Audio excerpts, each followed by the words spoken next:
Didn't prepare that very well. I had my mic over yonder. I went skiing this weekend, and I'm going to talk about it for just a short few minutes because I have just a short few minutes. I've never been skiing before. This weekend marks my inaugural ski adventure. Went with some friends, we'll call them. We'll call them friends. My wife's coworkers, which are now becoming my friends because of that connection. Totally fine with it. Very pleasant individuals.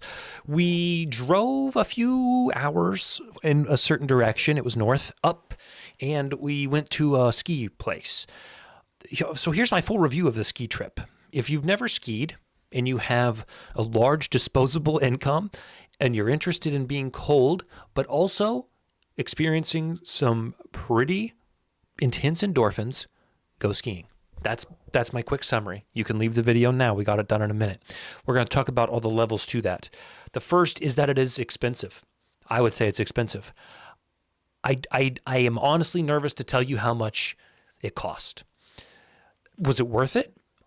Yes, I would say it was worth it, but it was expensive. It costs about $50 for the lift, for the up and down, for like going on the different like chairs, which don't have rails, mind you.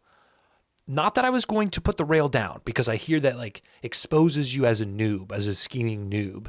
You kind of, it's like putting the rails up at the bowling alley as a teenager, or things of that nature. Like don't be the dude who puts the rails down. But let me tell you, I could have used them and they did not exist. It is terrifying as someone who's afraid of heights to be 30, 40, 50 feet in the air without any security. I can't buckle up. I can't pull down. I have to just sit up there with my legs dangling with these 20-pound objects attached to them, gravity pulling me towards the earth, and I just have to hang on for dear life. So didn't love the ski lift. You got to pay for it, though.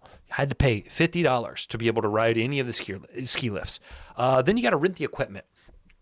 If you have equipment previously, a lot of people there did. If skiing is your thing and you already own the boots and the skis themselves, you can just get away with going for $50, and that would be a pretty good deal. But the ski equipment's around $70. So that's $120. And then you have to think my wife also went, and then we start throwing in the fact that we went 2 days. It adds up. It added up. So if I did it again, I would go 1 day. I would go early, bright, butt crack of dawn, opening second of the event, all the way till night. I'd eat 2 meals there, maybe 3, breakfast, lunch, and dinner. Definitely lunch, definitely dinner. They had a cafe, good French fries. Burger was very soggy, kind of like a cafeteria school burger. It took me back to middle school. It was just like this soylent, complete, just squishy mash. You could have thrown it at the wall and it would have made like a sound, not like a thud, like a, you know what I'm saying? Wet, just a wet burger. So, but it was cheap. It was affordable, like $3 for a wet, soggy burger and foil. I'd give it a 7. I would eat another burger like that. Fries were good. So the food was good there. So, but the bottom line is I'd do it a little differently. I wouldn't go 2 days for half the day. I'd go 1 day all the day. The system is a little flawed.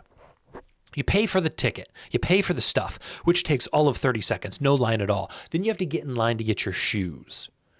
And if you've never worn ski boots, let me tell you, it's like wearing a cast on your legs, an immovable cast all the way up to your shin, like up to here. I may still have a bruise because those suckers were so tight, and you can't walk. It's about like that. You can't bend your ankle. You can't walk, right? Like there's none of this happening. It's just stiff-legged, stiff-ankled, just robotic, whatever. There's no bend in the shoe. There's no give and take. There's no pliability. It's just a solid L on the bottom of your foot that you have to just honk, honk, honk. Sheesh, I shocked the sheesh out of my shelf. Sorry. We're not cutting it because I don't have time to cut it. Gosh, there's just static everywhere. How do you discharge static? The shoes aren't comfortable. And it took forever to wait in line to get them. And then after you get them on, you have to wait in another line to get your ski equipment. We probably waited 2.5 hours, 2 hours to get our equipment. My wife's texting me about dinner. It's not important because we're talking skiing now. And I'm making this a quick video because skiing is, it's fun. I went down agreeing to start. I was a little nervous. I figured it out. The pizza, people say you got a pizza, get your legs kind of like inward, outward. I was nervous. I didn't want to fall. Didn't want to hurt myself. Heard a lot of horror stories about ski trips. Anyone I talked to knew someone who had gotten hurt by skiing in some way. Option to snowboard was there. I chose skiing. Skiing is easier to learn, harder to perfect. Snowboarding is harder to learn, easier to perfect. You hear it all the time on the slopes. That's a common phrase that's thrown around. I chose the thing that was easier to learn because I knew I wouldn't be perfecting either of them. It was fine. It took me a little bit to warm up to it. I eventually went down some blues. I may have gone down a black. I don't know. I kind of wandered off by myself to do a more extravagant hill while the people we went were more on the greens and the blues. I just wanted to give it a try. I just wanted to see what it was all about. I think I either went down a really intense blue or a black. I would have to check the manual or the ski map or the resort to tell you. I probably hit 35 miles an hour at least once. I didn't hurt anything. I fell 4 times, and that is the worst part. Falling while skiing is the worst part. There's no way to get up because you can't bend your knees. Every time you try to put pressure on the skis, it starts slipping out from under you. I had to either get somebody to come over, stand on my skis so they wouldn't move and then pull me up, or I had to, in one instance when I was literally on the slope by myself and there was nobody around, I had to crawl over towards like a forest area with trees and then use a tree to help myself up. And it was embarrassing because I was right under the ski lift and people were yelling at me like, one guy said, "You can't park there." And another guy said, "Just, do these things, take these steps to get up." And I was trying and I wasn't actually succeeding at them. And it humbles you. Skiing can humble you. There were all different shapes, sizes, and skill levels at the ski slopes, which I appreciated. Kids, 3 and 4-year-old kids just flying down these hills, no qualms. One of the most impressive feats I witnessed this weekend. That was probably the coolest thing, was just these children that, lower center of gravity, like they have all the advantages in the world, more flexible bodies and such, but no fear also. I would have been terrified at that age. So that was cool to see the kids. There's also no rules out there. That's what kind of perplexes me. I'm kind of a rules guy. And when I go to places where there's fun to be had, such as maybe like a place with the water slides or some sort of a gym, like there's always somebody there like setting rules, like making sure nobody breaks their rules. There's no rules out on the slopes.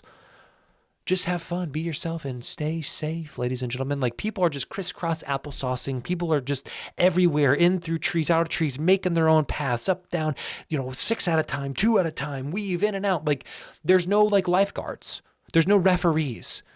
There's people operating the lifts, and when someone falls, they stop it till they get out of the way, and that's it. There's medics that if you get hurt, they will find you and they will help you. That's it.